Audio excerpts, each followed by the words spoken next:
Welcome to a new episode of the Wild Scientist podcast series. I am your host, Michaela Schroeder.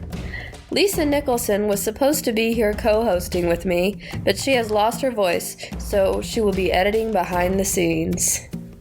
With this episode of The Wild Scientist, we intend to provide you with a better image of Neandertals, based on a series of footprints discovered on the southwestern coast of Spain. When Neanderthals were first discovered, they were portrayed as senseless, brutal, and almost ape-like. In the 20th century, pictures of cavemen with unibrows and huge teeth, dragging women by the hair, or beating women with clubs were prevalent.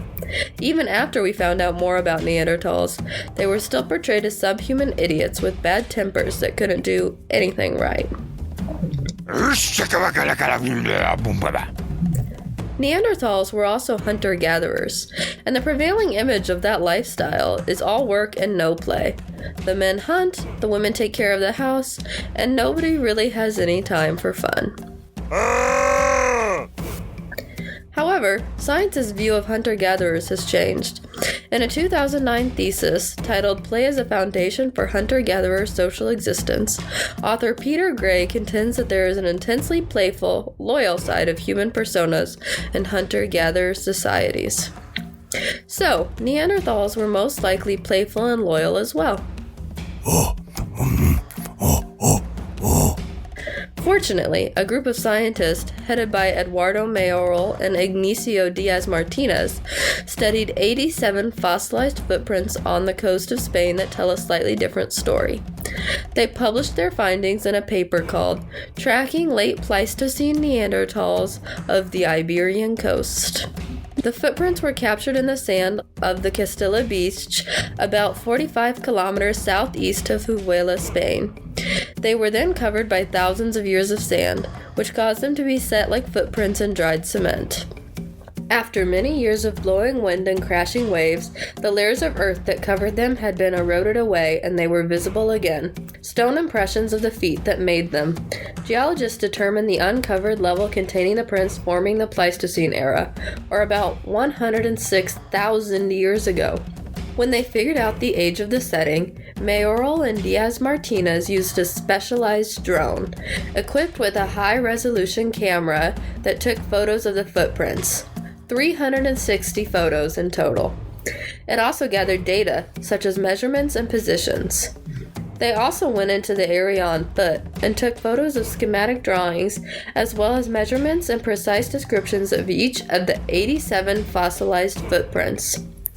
Once they had collected all of the data, they compared it to the footprints collected from other known Neanderthal sites in France, Greece, Romania, and Catalan Bay. These footprints were made in the correct time period and correlated with the data from the other sites. The prints Mayoral and Diaz-Martinez were studying were definitely Neanderthal footprints. Yay!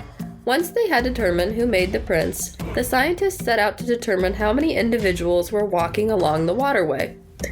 They found 87 footprints, determined these belonged to 36 different people, 25 adults, and 11 children. 5 were females, 14 were males, and 6 were undetermined. They also used measurement data to determine the height of 31 of the individuals. They figured out the ages of the people who made the footprints by dividing the footprint size into age groups. The 2 smallest sized footprints were made by children of approximately 6 years old. There were 11 mid-sized footprints that corresponded somewhere between child and adolescent, but the scientists could not determine a definitive age on those.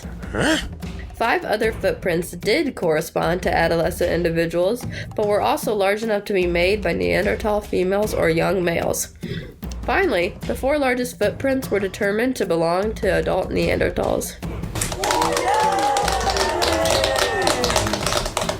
Neanderthals were considered hunter-gatherers, which meant they could have been tracking animals to eat, but these tracks did not follow a pattern used in hunting large animals.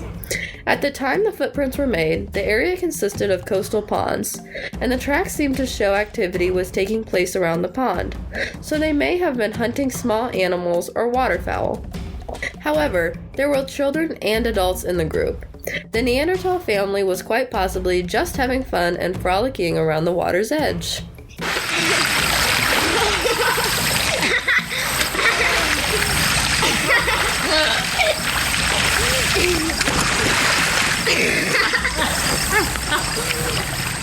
These footprints show our ancient Neanderthal ancestors probably weren't all work and no play. They teach us that Neanderthals had fun or relaxing times with their children and other Neanderthals. Neanderthals may have worked as hard as hunter-gatherers, but they also had fun with family and friends just like modern-day humans.